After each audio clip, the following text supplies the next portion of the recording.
ನಾಡಿನಾದ್ಯಂತ ಇವತ್ತು ಯುಗಾದಿ ಹಬ್ಬದ ಸಂಭ್ರಮ ಸಡಗರ ಮನೆ ಮಾಡಿದೆ. ದೇವಾಲಯಗಳಲ್ಲಿ ವಿಶೇಷ ಪೂಜೆ ಪುನಸ್ಕಾರಗಳನ್ನು ನೆರವೇರಿಸಲಾಗ್ತಾ ಇದೆ.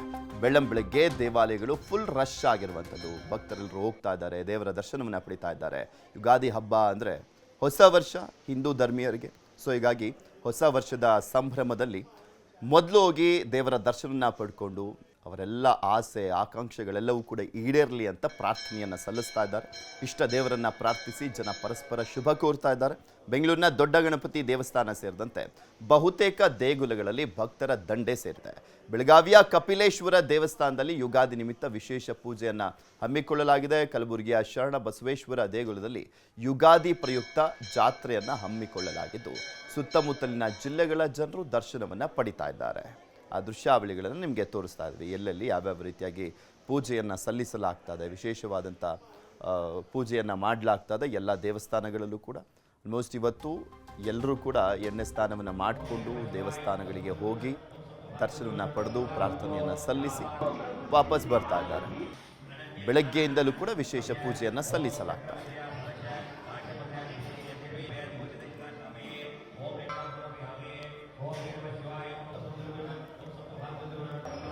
ಯುಗಾದಿ ಹಬ್ಬದ ಸಂಭ್ರಮ ಪ್ರಮುಖ ಜಿಲ್ಲೆಗಳಲ್ಲಿ ಯಾವ ರೀತಿಯಾಗಿ ಆಚರಿಸಲಾಗ್ತದೆ ಅನ್ನುವಂಥದ್ರ ಬಗ್ಗೆ ಕಂಪ್ಲೀಟ್ ರಿಪೋರ್ಟ್ ಅನ್ನ ಕೊಡ್ತಾ ಹೋಗ್ತಾರೆ. ನಮ್ಮ ಪ್ರತಿನಿಧಿಗಳು ನೇರ ಸಂಪರ್ಕದಲ್ಲಿ ಜಾಯ್ನ್ ಆಗಿದ್ದಾರೆ. ಬೆಂಗಳೂರಿಂದ ನಮ್ಮ ಪ್ರತಿನಿಧಿ ಆಶಿಕ್ ಮುಲ್ಕಿ ನೇರ ಸಂಪರ್ಕದಲ್ಲಿದ್ದಾರೆ. ಕಲಬುರಗಿಯಿಂದ ನಮ್ಮ ಪ್ರತಿನಿಧಿ ಅರುಣ್ ಕುಮಾರ್ ಕದಮ್, ಹಾಗೆ ಬೆಳಗಾವಿಯಿಂದ ನಮ್ಮ ಪ್ರತಿನಿಧಿ ಚಂದ್ರಕಾಂತ್ ಸುಗಂಧಿ ನೇರ ಸಂಪರ್ಕದಲ್ಲಿ ಜಾಯ್ನ್ ಆಗಿದ್ದಾರೆ.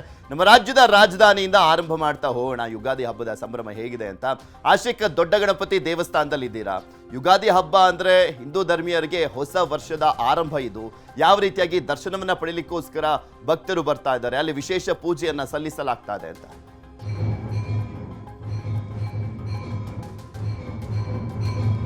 ಪೃಥ್ವಿ, ಯುಗಾದಿ ಹಿಂದೂಗಳ ನಂಬಿಕೆಯ ಪ್ರಕಾರ ಹೊಸ ವರ್ಷ ಅನ್ನುವಂಥದ್ದು. ಈ ಹೊಸ ವರ್ಷವನ್ನು ಆಚರಣೆ ಮಾಡೋದಕ್ಕೆ ಭಾಳ ಅದ್ಧೂರಿಯಾಗಿ ಬರಮಾಡ್ಕೊಳ್ಳೋದಕ್ಕೆ ಬೆಂಗಳೂರಿನ ಬಹುತೇಕ ಎಲ್ಲ ದೇವಾಲಯಗಳಲ್ಲೂ ಕೂಡ ವಿಶೇಷವಾಗಿರುವಂಥ ಪೂಜೆ ಪುನಸ್ಕಾರಗಳನ್ನು ನೆರವೇರಿಸ್ತಾ ಇರುವಂಥದ್ದು. ನಾನು ಕೆಲವು ಹೊತ್ತಿನ ಹಿಂದ್ಗಡೆ ದೊಡ್ಡ ಗಣಪತಿ ದೇವಸ್ಥಾನಕ್ಕೆ ಹೋಗಿದ್ದೆ. ಅಲ್ಲೂ ಕೂಡ ಬಹಳ ಪ್ರಮಾಣದಲ್ಲಿ ಭಕ್ತರು ಬಂದು ಏನು ವಿಘ್ನ ನಿವಾರಕನಾಗಿರುವಂಥ ಗಣಪತಿಯ ದರ್ಶನವನ್ನು ಪಡೆದು ಮುಂದಿನ ಒಂದು ವರ್ಷ ಭಾಳ ಉತ್ತಮವಾಗಿರಲಿ ಅನ್ನುವಂಥ ಬೇಡಿಕೆಯನ್ನು, ಇಷ್ಟಾರ್ಥ ಪ್ರಾರ್ಥನೆಗಳನ್ನು ಮಾಡ್ತಾ ಹೋದರು. ಸದ್ಯಕ್ಕೆ ನಾನು ಅದೇ ಬಸವನಗುಡಿ ಸಮೀಪದಲ್ಲಿರುವಂಥ ಗವಿಗಂಗಾಧರೇಶ್ವರ ದೇವಸ್ಥಾನದಲ್ಲಿದ್ದೀನಿ. ಇಲ್ಲೂ ಕೂಡ ವಿಶೇಷವಾಗಿರುವಂಥ ಪೂಜೆ ಪುನಸ್ಕಾರಗಳು ಕೈಂಕರ್ಯಗಳೆಲ್ಲವೂ ಕೂಡ ಈಗಾಗಲೇ ಶುರುವಾಗಿದೆ. ಭಕ್ತರು ಬೆಳಿಗ್ಗೆಯಿಂದನೇ ಈ ಒಂದು ದೇವಸ್ಥಾನಕ್ಕೆ ಬರ್ತಾ ಇದ್ದಾರೆ. ಇಲ್ಲಿನ ದೇವರಿಗೂ ಕೂಡ ಏನು ರುದ್ರಾಕ್ಷಿ ಅಭಿಷೇಕ ಜೊತೆಗೆ ಆ ಪಂಚಾಮೃತ ಅಭಿಷೇಕವು ಕೂಡ ನೆರವೇರ್ತಾ ಇರುವಂಥದ್ದು ದೃಶ್ಯಗಳಲ್ಲೂ ಕೂಡ ನಾವು ನೋಡ್ತಾ ಹೋಗ್ಬೋದು. ಬೆಳಿಗ್ಗೆಯಿಂದನೇ ಭಕ್ತರು ಏನು ಸರಣಿಯಾಗಿ ಬಂದು ಆ ದೇವರ ದರ್ಶನವನ್ನು ಪಡಿತಾ ಇದ್ದಾರೆ. ಮುಖ್ಯವಾಗಿ ಮನೆ ದೇವರನ್ನ ಪೂಜೆಯನ್ನು ಮುಗಿಸಿ ದೇವಸ್ಥಾನಕ್ಕೆ ಬರುವವರ ಸಂಖ್ಯೆ ಜಾಸ್ತಿ. ಈಗಷ್ಟೇ ಈ ಒಂದು ಗವಿಗಂಗಾಧರೇಶ್ವರ ದೇವಸ್ಥಾನದಲ್ಲಿ ವಿಶೇಷವಾಗಿರುವಂಥ ಪೂಜೆ ಶುರುವಾಗಿದೆ. ಈಗಲೇ ಭಕ್ತರು ಸರತಿ ಸಾಲಿನಲ್ಲಿ ನಿಂತು ಆ ದೇವರ ಮುಂದೆ ಕೈ ಮುಗಿದು ಪ್ರಾರ್ಥನೆಯನ್ನು ಮಾಡುವಂಥ ದೃಶ್ಯಗಳನ್ನು ನಾವು ನೋಡ್ತಾ ಇದ್ದೇವೆ. ಇಲ್ಲಿ ಅಂದರೆ ಪ್ರತಿ ವರ್ಷವೂ ಕೂಡ ವಿಶೇಷವಾಗಿ ಯುಗಾದಿ ಹಬ್ಬಕ್ಕೆ ಪೂಜೆಗಳು ನಡೆಯುತ್ತೆ. ಆ ಪೂಜೆಗಳಲ್ಲಿ ಭಕ್ತರು ಸಾಕಷ್ಟು ನೂರಾರು ಸಂಖ್ಯೆಯಲ್ಲಿ ಭಕ್ತರು ಭಾಗಿಯಾಗ್ತಾರೆ. ಅವರೆಲ್ಲರೂ ಕೂಡ ಮುಂದಿನ ಒಂದು ವರ್ಷ ನಮಗೆ ಬಹಳ ಉತ್ತಮ ರೀತಿಯಾಗಿರಲಿ, ನಮ್ಮ ಇಷ್ಟಾರ್ಥಗಳೆಲ್ಲವೂ ಕೂಡ ಈಡೇರಲಿ ಅನ್ನುವಂಥ ನಿಟ್ಟಿನಲ್ಲಿ ಭಗವಂತನ ದರ್ಶನವನ್ನು ಪಡೆದು ಮುಂದಕ್ಕೆ ತಮ್ಮ ಕೆಲಸ ಕಾರ್ಯಗಳನ್ನು ಮಾಡುವಂಥವರ ಸಂಖ್ಯೆ ಹೆಚ್ಚು. ಮುಖ್ಯವಾಗಿ ಮನೆ ದೇವರಿಗೆ ಪೂಜೆಯನ್ನು ಮಾಡಿದ ಬಳಿಕ ಈ ಒಂದು ದೇವಸ್ಥಾನಕ್ಕೆ ಬರುವಂಥ ಪ್ರತೀತಿ ಇಲ್ಲಿರುವಂಥ ಆಸುಪಾಸಿನ ಈ ಒಂದು ಬೆಂಗಳೂರಿನ ಈ ದಕ್ಷಿಣ ಭಾಗದಲ್ಲಿರುವಂಥ ಜನರ ಒಂದು ನಂಬಿಕೆ. ಹೀಗಾಗಿ ಮನೆಯ ದೇವರನ್ನ ಆ ಒಂದು ಪೂಜೆಯನ್ನು ಮುಗಿಸಿದ ಬಳಿಕ ಗವಿಗಂಗಾಧರೇಶ್ವರ ದೇವಸ್ಥಾನಕ್ಕೆ ಸಾವಿರಾರು ಸಂಖ್ಯೆಯಲ್ಲಿ ಭಕ್ತರು ಬರ್ತಾರೆ. ಭಕ್ತರು ಬಂದು ತಮ್ಮ ಇಷ್ಟಾರ್ಥ ನೆರವೇರಿಸ್ಕೊಳ್ಳೋದಕ್ಕೆ ಪ್ರಾರ್ಥನೆಯನ್ನು ಮಾಡ್ತಾರೆ. ಕೇವಲ ಗವಿಗಂಗಾಧರೇಶ್ವರ ದೇವಸ್ಥಾನ ಮಾತ್ರ ಅಲ್ಲ, ಮಲ್ಲೇಶ್ವರಂನಲ್ಲಿರುವಂಥ ಗಂಗಾದೇವಿ ದೇವಸ್ಥಾನದಲ್ಲೂ ಕೂಡ ಹೌದು, ಕಾಡುಮಲ್ಲೇಶ್ವರ ದೇವಸ್ಥಾನದಲ್ಲೂ ಕೂಡ ಹೌದು, ಬನಶಂಕರಿ ದೇವಸ್ಥಾನದಲ್ಲೂ ಇದೇ ರೀತಿಯಾಗಿರುವಂಥ ವಾತಾವರಣ ಇರುವಂಥದ್ದು. ಪೃಥ್ವಿ, ಓಕೆ, ಇದು ಬೆಂಗಳೂರಿನ ಮಹಾಗಣಪತಿ ದೇವಸ್ಥಾನದ ಹತ್ರ ಯಾವ ರೀತಿಯ ವಿಶೇಷ ಪೂಜೆ ಪುನಸ್ಕಾರವನ್ನು ಸಲ್ಲಿಸಲಾಗ್ತದೆ ಅನ್ನುವಂಥದ್ದು ನಮ್ಮ ಪ್ರತಿನಿಧಿ ಆಶಿಕ್ ಮುಲ್ಕಿ ಹೇಳ್ತಾ ಇದ್ರು. ಈಗ ಬೆಳಗಾವಿಗೆ ಹೋಗೋಣ. ನಮ್ಮ ಪ್ರತಿನಿಧಿ ನೇರ ಸಂಪರ್ಕದಲ್ಲಿದ್ದಾರೆ. ಹ್ಯಾಪಿ ಯುಗಾದಿ ಚಂದ್ರಕಾಂತ್ ಸುಗಂಧಿ. ಬೆಳಗಾವಿಯಲ್ಲಿ ಯುಗಾದಿ ಹಬ್ಬದ ಸಂಭ್ರಮ ಯಾವ ರೀತಿಯಾಗಿದೆ, ಅಲ್ಲಿ ದೇವಸ್ಥಾನಗಳಲ್ಲಿ ವಿಶೇಷ ಪೂಜೆ ಪುನಸ್ಕಾರಗಳನ್ನು ಸಲ್ಲಿಸಲಾಗ್ತಾ ಇದೆ ಅಂತ? ನಿಮಗೂ ಯುಗಾದಿ ಹಬ್ಬದ ಶುಭಾಶಯಗಳು ಪೃಥ್ವಿರಾಜ್. ನಾನೀಗ ಬೆಳಗಾವಿಯ ಪ್ರಮುಖ ಕಪಿಲೇಶ್ವರ ದೇವಸ್ಥಾನದಲ್ಲಿದ್ದೇನೆ. ನೋಡಬಹುದು ಈಗ ದೇವಸ್ಥಾನದ ಒಳಗಡೆ ಜಲಾಭಿಷೇಕ, ಕ್ಷೀರಾಭಿಷೇಕದ ಬಳಿಕ ದೇವಸ್ಥಾನದ ಹೊರಗಡೆ ಒಂದು ಪೂಜೆಯನ್ನ ಸಲ್ಲಿಸಲಾಗ್ತದೆ. ಇದರಲ್ಲಿ ಸಾಕಷ್ಟು ಸಂಖ್ಯೆಯಲ್ಲಿ ಭಕ್ತರು ಪಾಲ್ಗೊಂಡಿರ್ತಕ್ಕಂಥದ್ದು. ಇವತ್ತು ಹೊಸ ವರ್ಷದ ಆರಂಭ ಹಿನ್ನೆಲೆಯಲ್ಲಿ ವಿಶೇಷ ಪೂಜೆಯನ್ನ ಈ ಒಂದು ದೇವಸ್ಥಾನದಲ್ಲಿ ಮಾಡಲಾಗುತ್ತೆ. ದೇವಸ್ಥಾನದ ಒಳಗಡೆ ಏನು ಒಂದು ವಿಶೇಷ ಪೂಜೆಯನ್ನ ಈಗ ಸದ್ಯ ಅರ್ಚಕರು ಆರಂಭ ಮಾಡಿರ್ತಕ್ಕಂಥದ್ದು. ಏನು ಹಿಂದವಿ ಸ್ವರಾಜ್ಯ ಸ್ಥಾಪಕ ಛತ್ರಪತಿ ಶಿವಾಜಿ ಮಹಾರಾಜರ ಪ್ರತಿಮೆಗೂ ಕೂಡ ಇಲ್ಲಿ ಗೌರವವನ್ನ ಸಲ್ಲಿಸಲಾಗುತ್ತೆ. ಪ್ರತಿ ವರ್ಷವೂ ಕೂಡ ಯುಗಾದಿ ಹಬ್ಬದಂದು ಬೆಳಗಾವಿಯ ಕಪಿಲೇಶ್ವರ ದೇವಸ್ಥಾನದಲ್ಲಿ ವಿಶೇಷ ಪೂಜೆ ಪ್ರಾರ್ಥನೆಗಳು ನಡೀತಕ್ಕಂಥದ್ದು. ಇವತ್ತಿನ ಹೊಸ ವರ್ಷ ಆರಂಭ ಹಿನ್ನೆಲೆಯಲ್ಲಿ ಬೆಳಗ್ಗೆಯಿಂದಲೂ ಕೂಡ ಏನು ಕಪಿಲೇಶ್ವರನಿಗೆ ವಿಶೇಷ ಪೂಜೆ ಸಲ್ಲಿಸಿ ಈಗ ಏನು ಒಂದು ಯಾಗವನ್ನು ಕೂಡ ಸದ್ಯ ಮಾಡಲಾಗ್ತಕ್ಕಂಥದ್ದು. ಏನು ಪ್ರಮುಖವಾಗಿ ಹೊಸ ವರ್ಷ ಸಂದರ್ಭದಲ್ಲಿ ದೇವಸ್ಥಾನದಕ್ಕೆ ಮುಂಭಾಗದಲ್ಲಿ ಈ ರೀತಿ ಹೊಸ ಬಟ್ಟೆ ಮತ್ತು ಹೊಸ ಕಳಸಗಳನ್ನ ಕಟ್ಟಿ ಈ ಒಂದು ಬೆಳಗಾವಿ ಸೇರಿದಂತೆ ಈ ಒಂದು ಮಹಾರಾಷ್ಟ್ರದ ಸಂಪ್ರದಾಯದಂತೆ ಅನೇಕ ಪೂಜೆಗಳನ್ನ ಸಲ್ಲಿಸಲಾಗುತ್ತೆ. ಇವತ್ತು ಕಪಿಲೇಶ್ವರನಿಗೆ ಬೆಳಗ್ಗೆಯಿಂದಲೂ ಕೂಡ ವಿವಿಧ ಪೂಜೆಗಳು ನಡೀತಕ್ಕಂಥದ್ದು. ಈ ಒಂದು ಹೊಸ ವರ್ಷ ಎಲ್ಲರಿಗೂ ಶುಭವಾಗಲಿ ಅಂತ ಹೇಳಿ ಈ ಒಂದು ವಿಶೇಷ ಪೂಜೆಯನ್ನ ಸಲ್ಲಿಸಲಾಗುತ್ತೆ. ಇತ್ತೀಚೆಗೆ ಏನು ಶಿವರಾತ್ರಿ ಸಂದರ್ಭದಲ್ಲೂ ಕೂಡ ಸಾಕಷ್ಟು ಸಂಖ್ಯೆಯಲ್ಲಿ ಭಕ್ತರು ಈ ಕಪಿಲೇಶ್ವರನಿಗೆ ಬಂದಿದ್ರು. 12ನೇ ಶತಮಾನಗಳ ಇತಿಹಾಸವನ್ನು ಹೊಂದಿರತಕ್ಕಂಥ ಕಪಿಲೇಶ್ವರನಿಗೆ ಇವತ್ತು ವಿಶೇಷವನ್ನ ಪೂಜೆಯನ್ನ ಸಲ್ಲಿಸಲಾಗ್ತಾ ಇದೆ. ಒಟ್ಟು ಏನು ಬೆಳಗಾವಿಯ ಪ್ರಮುಖ ದೇವಸ್ಥಾನದ ಕಪಿಲೇಶ್ವರಿಗೆ ಈಗ ಭಕ್ತರು ಕೂಡ ಸಾಕಷ್ಟು ಸಂಖ್ಯೆಯಲ್ಲಿ ಬರ್ತಕ್ಕಂಥದ್ದು. ಇನ್ನು ಬೆಳಗ್ಗೆಯಿಂದಲೂ ಕೂಡ ಭಕ್ತರು ಹೊಸ ವರ್ಷ ಹಿನ್ನೆಲೆಯಲ್ಲಿ ಮೊದಲು ದೇವರಿಗೆ ದರ್ಶನ ಮಾಡಬೇಕು ಅನ್ನೋ ಕಾರಣಕ್ಕಾಗಿ ಸಾಕಷ್ಟು ಸಂಖ್ಯೆಯಲ್ಲಿ ಇವತ್ತು ಭಕ್ತರು ಕಪಿಲೇಶ್ವರನ ದರ್ಶನ ಪಡಿತಾ ಇದ್ದಾರೆ. ಒಟ್ಟು ಹೊಸ ವರ್ಷ ಇವತ್ತಿನಿಂದ ಆರಂಭ ಹಿನ್ನೆಲೆಯಲ್ಲಿ ಮೊದಲಿಗೆ ಕಪಿಲೇಶ್ವರನಿಗೆ ಪೂಜೆ ಸಲ್ಲಿಸಕ್ಕೆ ಭಕ್ತರು ಸಾಕಷ್ಟು ಸಂಖ್ಯೆಯಲ್ಲಿ ಬರ್ತಾ ಇದ್ದು ಈ ಒಂದು ಸಂದರ್ಭದಲ್ಲೂ ಕೂಡ ದೇವರಿಗೆ ವಿಶೇಷ ಪೂಜೆ ಪ್ರಾರ್ಥನೆಗಳು ನಡೀತಾವೆ. ಪೃಥ್ವಿರಾಜ್. ಓಕೆ, ಚಂದ್ರಕಾಂತ್ ಸುಗಂಧಿ, ಈಗ ಕಲಬುರಗಿ ಹೋಗೋಣ. ಕಲಬುರಗಿಯಿಂದ ನೇರ ಸಂಪರ್ಕದಲ್ಲಿದ್ದಾರೆ ನಮ್ಮ ಪ್ರತಿನಿಧಿ ಅರುಣ್ ಕುಮಾರ್ ಕದಂ. ನಿಮಗೂ ಕೂಡ ಹ್ಯಾಪಿ ಯುಗಾದಿ. ಕಲಬುರಗಿಯಲ್ಲಿ ಯಾವ ರೀತಿಯಾಗಿ ಯುಗಾದಿ ಹಬ್ಬದ ಸಂಭ್ರಮ ಮನೆ ಮಾಡಿದೆ? ಅಲ್ಲಿನ ದೇವಸ್ಥಾನಗಳಲ್ಲಿ ವಿಶೇಷ ಪೂಜೆ ಪುನಸ್ಕಾರಗಳನ್ನ ಸಲ್ಲಿಸಲಾಗ್ತಾ ಇದೆ ಅಂತ.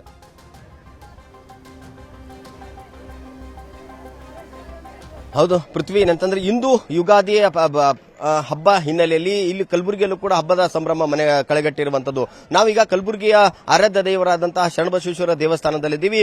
ಇಲ್ಲೂ ಕೂಡ ಏನು ಬೆಳಗ್ಗೆಯಿಂದಲೇ ವಿಶೇಷ ಪೂಜೆ ಮಾಡೋದ್ರ ಮೂಲಕ ಸಾಕಷ್ಟು ಜನ ಭಕ್ತರು ಇಂದು ಯುಗಾದಿ ಹಬ್ಬ ಏನದು ಹೊಸ ವರ್ಷ, ಹಿಂದೂ ಧರ್ಮದ ಹೊಸ ವರ್ಷದ ಹಿನ್ನೆಲೆಯಲ್ಲಿ ಎಲ್ಲರೂ ಕೂಡ ಹೊಸ ವರ್ಷವನ್ನ ದೇವರ ದರ್ಶನ ಪಡೆಯೋದ್ರ ಮೂಲಕ ಹೊಸ ವರ್ಷಾಚರಣೆ ಆರಂಭಕ್ಕೆ ಏನು ಸ್ವಾಗತ ಮಾಡಕ್ಕೆ ಈಗ ಜನರು ಕೂಡ ದೇವಸ್ಥಾನದತ್ತ ಬರ್ತಾ ಇದ್ದಾರೆ. ಎಲ್ಲರೂ ಕೂಡ ಈಗ ಭಕ್ತ ಸಾಗರಕ್ಕೆ ದೇವಸ್ಥಾನದ ಹರಿ ಬರ್ತಾ ಇದೆ. ನಾವೀಗ ಈ ಒಂದು ಶರಣಬಸವೇಶ್ವರ ದೇವಸ್ಥಾನ ಬೆಳಗ್ಗೆಯಿಂದಲೂ ಕೂಡ ಸರತಿ ಸಾಲಲ್ಲಿ ನಿಂತು ಭಕ್ತರು ಈಗ ದೇವಸ್ಥಾನದಲ್ಲಿ ದೇವರ ದರ್ಶನ ಪಡೆಯಕ್ಕೆ ಮುಂದಾಗ್ತಾ ಇದ್ದಾರೆ. ಕಳೆದ 10 ದಿನಗಳಿಂದ ಶರಣಬಸವೇಶ್ವರ ದೇವಸ್ಥಾನದ ಜಾತ್ರಾ ಮಹೋತ್ಸವ ನಡೀತಾ ಇದೆ. ಹೀಗಾಗಿ ಈ 10 ದಿನಗಳ ಕಾಲ ಏನಂದ್ರೆ ಭಕ್ತರ ದಂಡುಗೆ ಏನು ದೇವಸ್ಥಾನದ ಬರ್ತಾ ಇರುವಂತದ್ದು. ಈ ಒಂದು ದೇವಸ್ಥಾನದಲ್ಲಿ ಸಾಕಷ್ಟು ಜನ ಬೆಳಗ್ಗೆಯಿಂದಲೂ ಕೂಡ ಬರ್ತಾ ಇದ್ದಾರೆ. ದೇವರ ದರ್ಶನ ಪಡೆದು ಈ ಒಂದು ಹೊಸ ವರ್ಷದ ಆರಂಭವನ್ನು ಮಾಡೋದ್ರ ಮೂಲಕ ನಮಗೆ ಸುಖ ಶಾಂತಿ ನೆಮ್ಮದಿ ಸಿಗ್ಲಿ ಅಂತ ದೇವರ ಹತ್ರ ಪ್ರಾರ್ಥನೆ ಮಾಡಕ್ ಬರ್ತಾ ಇದ್ದಾರೆ. ಸಾಕಷ್ಟು ಜನರು ಕೂಡ ಈಗ ಬಂದಿದ್ದಾರೆ. ಭಕ್ತರನ್ನ ಮಾತಾಡ್ಸೋಣ. ಸರ್, ಈಗ ದೇವಸ್ಥಾನಕ್ಕೆ ಬಂದಿದ್ರಿ, ಯಾವಾಗ ಬಂದಿದ್ರಿ, ತಾವು ಎಲ್ಲಿಂದ ಬಂದಿದ್ರಿ? ಬೆಳಗ್ಗೆ 8 ಗಂಟೆಗೆ ಬಂದಿರೋದು. ಇಲ್ಲಿ ನಾವು ಲೋಕಲ್. ಇದು ನಮ್ಮ ವಿಶೇಷವಾಗಿ ನಮ್ಮ ಹಿಂದೂ ಧರ್ಮಕ್ಕೆ ದೊಡ್ಡ ಹಬ್ಬ ಅಂತ ಹೇಳಕ್ ಬಯಸ್ತೀನಿ. ಇಡೀ ಕರ್ನಾಟಕ ಜನತೆಗೆ ಯುಗಾದಿ ಹಬ್ಬದ ಹಾರ್ದಿಕ ಶುಭಾಶಯಗಳು. ನಮ್ಮ ಕಲಬುರಗಿ ಮಹಾ ಆರಾಧ್ಯ ದೇವ ಶರಣಬಸವೇಶ್ವರ ಆಶೀರ್ವಾದ ಎಲ್ಲರ ಮೇಲೆ ಇರಲಿ ಎಂದು ಹಾರೈಸುತ್ತೇನೆ. ಇದು ಏನಂತಂದ್ರೆ ಭಕ್ತರ ಮಾತು. ಸಾಕಷ್ಟು ಜನ ಭಕ್ತರು ಕೂಡ ಬರ್ತಾ ಇದ್ದಾರೆ. ಈಗ ಹೊಸ ವರ್ಷ ಆಚರಣೆ ಹಿನ್ನೆಲೆ ಇಲ್ಲಿ ವಿಶೇಷ ಪೂಜಾ ಈ ಒಂದು ಶರಣಬಸವೇಶ್ವರ ದೇವಸ್ಥಾನದಲ್ಲದೆ ಜಿಲ್ಲೆ ಎಲ್ಲಾ ದೇವಸ್ಥಾನದಲ್ಲೂ ಕೂಡ ಇಂದು ಬೆಳಗ್ಗೆಯಿಂದಲೂ ಕೂಡ ಭಕ್ತರು ಬಂದು ತಮ್ಮ ಹೊಸ ವರ್ಷ ಆಚರಣೆಯನ್ನು ಆರಂಭ ಮಾಡ್ತಾ ಇದ್ದಾರೆ. ಇನ್ನೊಬ್ಬರು ಅಜಯ್ ಅವರನ್ನು ಮಾತಾಡ್ಸೋಣ. ಸರ್, ಈಗ ಹೊಸ ಯುಗಾದಿ ಹಬ್ಬ, ಈ ಒಂದು ವಿಶೇಷವಾದ ದಿನ ಯುಗಾದಿ ಹಬ್ಬದು, ತಾವು ದೇವಸ್ಥಾನಕ್ಕೆ ಬಂದ್ರಿಗೆ ಏನ್ ಹೇಳ್ತೀವಿ? ದೇವ್ರ ದರ್ಶನ ಮಾಡಿದ್ರೆ ನಮ್ಗೆ ಆರೋಗ್ಯ ವಿಷಯ ಕೊಡ ಅಂತ ಬೇಡ್ಕೊಂಡಿವಿ. ಈಗ ಹಿಂದೂ ಧರ್ಮದ ಹೊಸ ವರ್ಷ ಯುಗಾದಿ ಹಬ್ಬ ಅಂತ ಆಚರಿಸ್ತೀವಿ. ಎಲ್ಲರೂ ನಮ್ಮ ಹಿಂದೂ ಧರ್ಮದ ಸನಾತನ ಧರ್ಮ ಏನದ ಹೊಸ ವರ್ಷ ಅಂತ ಯುಗಾದಿ ಹಬ್ಬದಂದು ಆಚರಿಸ್ತೀವಿ. ಯುಗಾದಿ ಹಬ್ಬದಿಂದ ದಿನದಂದು ಎಲ್ಲರೂ ಬಂದು ದೇವಸ್ಥಾನಗಳಲ್ಲಿ ದೇವರಲ್ಲಿ ಬೇಡಿಕೊಳ್ಳೋದೇನೆಂದರೆ ಎಲ್ಲರಿಗೂ ಅಷ್ಟಾರೋಗ್ಯ, ಸುಖ, ಶಾಂತಿ, ನೆಮ್ಮದಿಯನ್ನು ಕೊಟ್ಟು ಕಾಪಾಡಲಿ ಅಂತೇಳಿ ಎಲ್ಲರೂ ದೇವಸ್ಥಾನಕ್ಕೆ ಬಂದು ನಮಸ್ಕಾರ ಮಾಡ್ತೀವಿ. ಇದು ಏನಂತಂದ್ರೆ ಭಕ್ತರ ಮತ್ತು ಇಂದು ಹೊಸ ವರ್ಷ ಆಚರಣೆ ಹಿನ್ನೆಲೆಯಲ್ಲಿ ಹೊಸ ವರ್ಷದಂದು ನಾವು ದೇವರ ದರ್ಶನ ಪಡೆಯೋದ್ರ ಮೂಲಕ ಹೊಸ ವರ್ಷದ ಆರಂಭವನ್ನು ಮಾಡಬೇಕು ಅನ್ನೋದು ಕೂಡ ಹೇಳ್ತಾ ಇದ್ದಾರೆ. ಅಲ್ಲದೆ ಈ ಒಂದು ದೇವಸ್ಥಾನದಲ್ಲಿ ಬೆಳಗ್ಗೆಯಿಂದಲೂ ಕೂಡ ಸಾಕಷ್ಟು ಜನ ಭಕ್ತರು ಬರ್ತಾ ಇದ್ದಾರೆ. ಇಂದು ಬೆಳಗ್ಗೆಯಿಂದ ಸಂಜೆವರೆಗೂ ಕೂಡ ಈ ಒಂದು ದೇವಸ್ಥಾನದಲ್ಲಿ ದೇವರ ದರ್ಶನಕ್ಕೆ ಅನುವು ಮಾಡಿಕೊಟ್ಟಿರುವಂತದ್ದು. ಸರ್ತಿ ಸಾರಲ್ಲಿ ಭಕ್ತರು ಬರಲಿ ಅನ್ನೋ ಕಾರಣಕ್ಕಾಗಿ ಬ್ಯಾರಿಕೇಡ್ಗಳನ್ನು ಹಾಕಿ ಭಕ್ತರಿಗೆ ದರ್ಶನಕ್ಕೆ ವ್ಯವಸ್ಥೆಯನ್ನ ಮಾಡಿರುವಂತದ್ದು. Prithvi. Okay, thank you Arun. ಆಶಿಕ್ಗೆ ಚಂದ್ರಕಾಂತ್ ಸುಗಂಧಿ ನಿಮ್ಮೆಲ್ಲ ಮಾಹಿತಿಗಾಗಿ. ಮುಂದಿನ ಸುದ್ದಿ ಹೋಗೋಣ. ನಾಡಿನೆಲ್ಲೆಡೆ ಯುಗಾದಿ ಹಬ್ಬದ ಸಡಗರ ಸಂಭ್ರಮ ಮನೆ ಮಾಡಿದೆ. ಹಬ್ಬದ ಹಿನ್ನೆಲೆಯಲ್ಲಿ ಬೆಲೆ ಏರಿಕೆ ಬಿಸಿ ಕೂಡ ತಟ್ಟಿರುವಂಥದ್ದು. ಬೆಂಗಳೂರಿನ KR ಮಾರ್ಕೆಟ್ನಲ್ಲಿ ಖರೀದಿ ಜೋರಾಗಿತ್ತು. ಕನಕಾಂಬರ ಮಾರಿಗೆ 600 ರೂಪಾಯಿ ಅಂತೆ, ಸೇವಂತಿ 300 ರೂಪಾಯಿ, ಮಲ್ಲಿಗೆ ದಿಂಡು 200 ರೂಪಾಯಿ, ಮಾವಿನ ಎಲೆ ಬೇವಿನ ಎಲೆ ಕಟ್ಟಿಗೆ 25ರಿಂದ 30 ರೂಪಾಯಿಗೆ ಮಾರಾಟ ಆಗ್ತಾ ಇದೆ. ಬಹುತೇಕ ಎಲ್ಲ ಹಣ್ಣುಗಳ ದರವೂ ಕೂಡ ಏರಿಕೆ ಆಗಿದೆ. ದರ ಏರಿಕೆ ಮಧ್ಯೆಯೂ ಕೂಡ ಖರೀದಿ ಭರಾಟೆ ಮಾತ್ರ ಕಡಿಮೆ ಆಗಿಲ್ಲ. ಮುಂಜಾನೆನೇ ಮಾರ್ಕೆಟ್ಗೆ ಬಂದು ಜನ ಹಬ್ಬಕ್ಕೆ ಬೇಕಿರುವಂಥ ವಸ್ತುಗಳನ್ನು ಖರೀದಿ ಮಾಡ್ಕೊಂಡು ಹೋಗ್ತಾ ಇದ್ದಾರೆ. ಇದ್ರ ಬಗ್ಗೆ ಇನ್ನೂ ಹೆಚ್ಚಿನ ಮಾಹಿತಿಯನ್ನು ಕೊಟ್ಟಿದ್ದಾರೆ ನಮ್ಮ ಪ್ರತಿನಿಧಿ ಮುನಿರಾಜ್. ನೋಡೋಣ.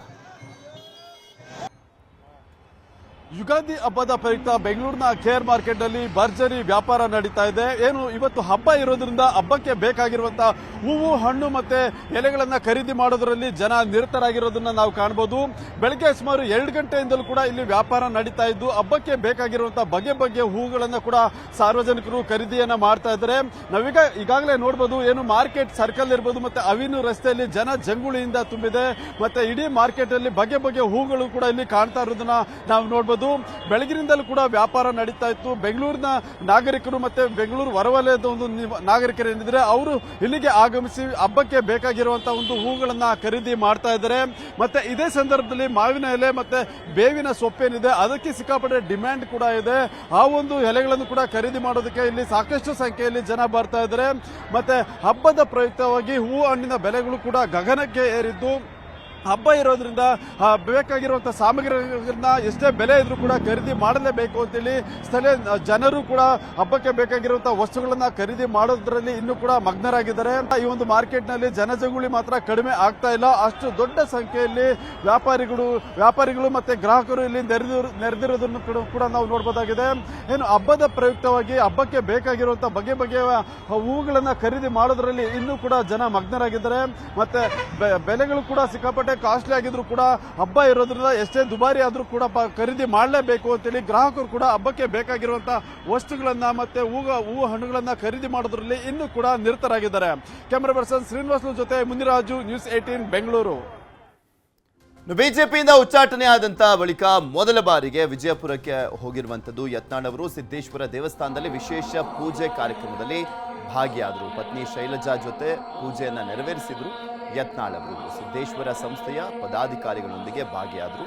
ಪ್ರತಿ ವರ್ಷ ಯುಗಾದಿ ಪಾಡ್ಯದಂದು ನಡೆಸುವಂತ ಹೋಮ ಹವನ, ಸಿದ್ದೇಶ್ವರ ಸಂಸ್ಥೆಯಿಂದ ನಿರ್ಮಿಸಿರುವಂತಹ ದಾಸೋಹ ನಿಲಯ ಹಾಗೂ ಕಟ್ಟಡ ಉದ್ಘಾಟನೆ ಪೂಜಾ ಕಾರ್ಯಕ್ರಮದಲ್ಲಿ ಭಾಗಿಯಾಗಿದ್ರು ಬಸನಗೌಡ ಪಾಟೀಲ್ ಯತ್ನಾಳ್ ಅವರು.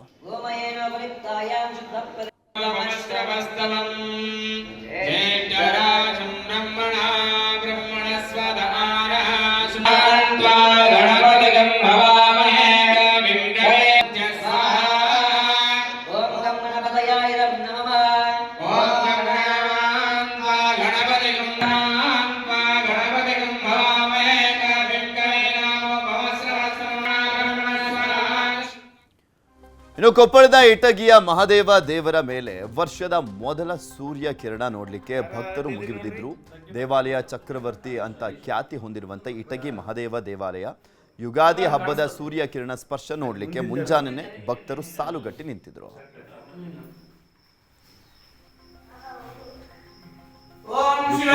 ಇಟಗಿ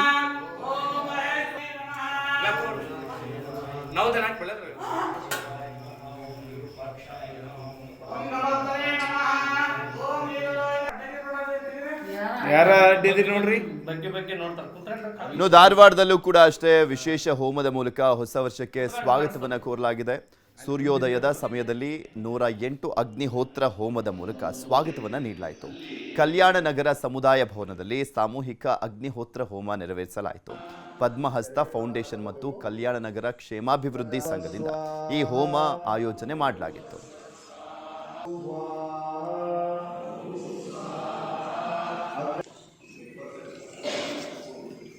ಈಗ ಒಂದು ವಾಹನ ಕೈ